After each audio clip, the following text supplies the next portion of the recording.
Hello, friends. My name is Elliot Harper. I'm 31 years old. I was born and raised in Manchester, England. After a long breakup and losing my job in IT support, I needed a fresh start. That's when I found the place, a cheap one-bedroom flat in a small village outside of Leeds. It was on the top floor of a narrow brick building. The number on the door read Flat 10, and just beneath me was Flat 9. But it was empty, the landlord said. The rent was cheap, and the place was quiet. I moved in on a rainy Thursday. It was perfect for the first 2 nights. On the third night, I heard dragging sounds. It was like something heavy being pulled across the floor, coming from below. I checked my phone. 2:44 a.m. I froze. Flat 9 was supposed to be empty. I held my breath and listened again. Scrap. It was slow, heavy, like wood on concrete. I knocked on the floor twice with my heel. The sound stopped. The next morning I went down to check Flat 9. The door looked untouched, dusty, cobwebs in the corner. No sign of anyone living there. Still, I asked the landlord, Mrs. Grafton. "No love. No one's moved into 9 in months," she said while sipping tea, her hand slightly shaking. I told her about the noise. She didn't answer. She just said, "Old buildings creak in funny ways. Don't worry yourself." But something changed in her eyes. She looked like she wanted to say more, but didn't. That night, at 1 a.m., I heard knocking, not on my door, below, like knuckles hitting wood. Days passed. Every night, I heard something new, dragging, knocking, even whispers. One night, I put my ear to the floor, and I swear to God, I heard someone breathing. The next day, I left a note on Flat 9's door. "If you're living here, please stop making noise at night. Thanks, Elliot, Flat 10. The note was gone the next morning. In its place was a single sentence written in black ink. "Why did you wake me?" I couldn't sleep.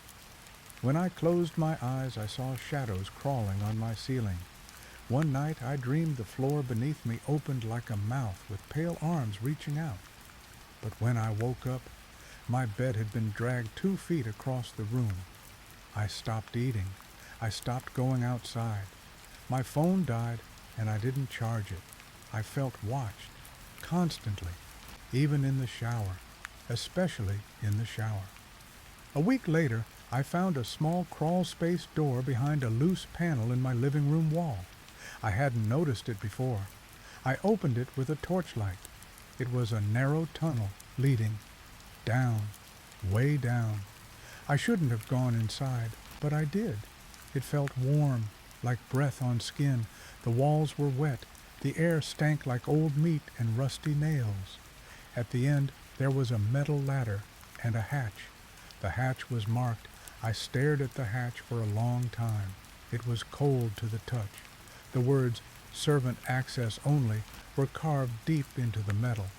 I had no reason to open it, but I did. The smell hit me first. Wet rot, old iron, and something worse. Something alive. The hatch opened into a small concrete room. The walls were black with mold.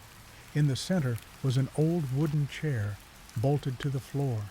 There were leather straps on the arms and legs, and next to it, a small table with teeth on it. Human teeth, different sizes, covered in blood.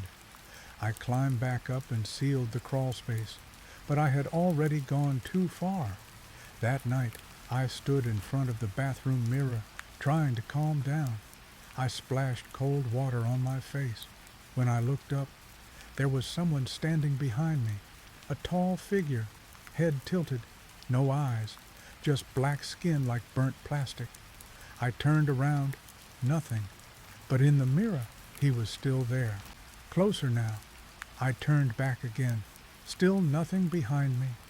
When I looked back into the mirror a third time, it was my reflection again, but it blinked before I did. I finally charged my phone and tried to call the police. The screen flickered, the keypad glitched, but one call went through.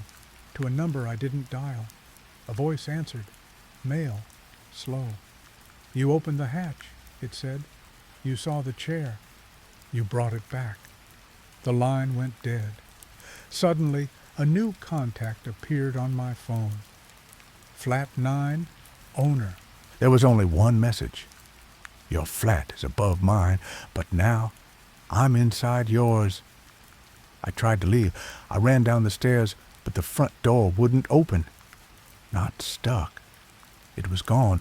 There was only a wall where the door used to be. The windows covered in bricks. I screamed, punched the wall until my knuckles bled. Then I heard footsteps, slow and heavy, coming up from flat 9, not from the stairs, from inside the walls. The next few days were a blur. I couldn't sleep. I couldn't eat. I started hearing my name whispered from the vents, from the sink, from behind my bed. Elliot, always slow, always cold. I once found all the food in my fridge melted into black liquid. Another time, my clothes were soaked in bath water, though the tub was dry. And every time I tried to block the crawl space, I'd find it open the next morning, wider, as if someone or something was crawling up. Tonight, something new happened. I looked up, and my ceiling was breathing. It moved like lungs, expanding, contracting. The light fixture blinked like an eye. I turned off all the lights, sat in the corner, hugging my knees. Then I heard the voice again, right behind me. You're not above me anymore, Elliot. You're part of me. My skin started whispering. I know how it sounds, but I swear to you, it's real. The whispers came from inside me, under my arms, behind my neck. They weren't in my ears. They were beneath my skin. At first, they just whispered my name. Then they said something else. Replace me. That night, I scratched myself so hard, I bled. But when I looked at my arm, the wound had letters in it, burned in like a brand. Flat 9, lives in you. I snapped. I tore open the crawl space and ran back down to the hatch. I had to see it again. I had to end this. This time, the chair was gone. Instead, there was a mirror standing tall where the chair had been. And in the mirror, I saw myself, but not me. This version had no eyes. Its mouth was stitched shut. Its arms were made of black cables. It stepped forward, out of the mirror. It reached out and touched my chest.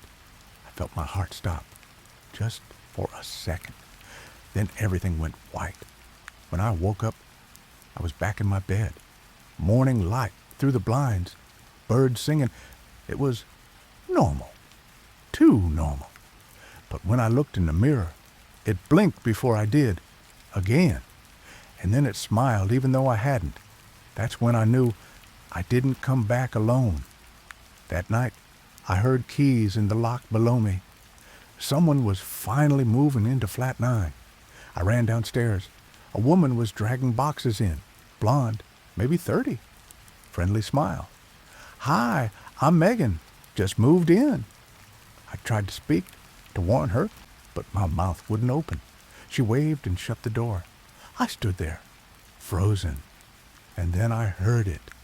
From inside her flat, the dragging, just like it had started for me. It hit me all at once. I was the noise now. I was the breath behind her shower curtain.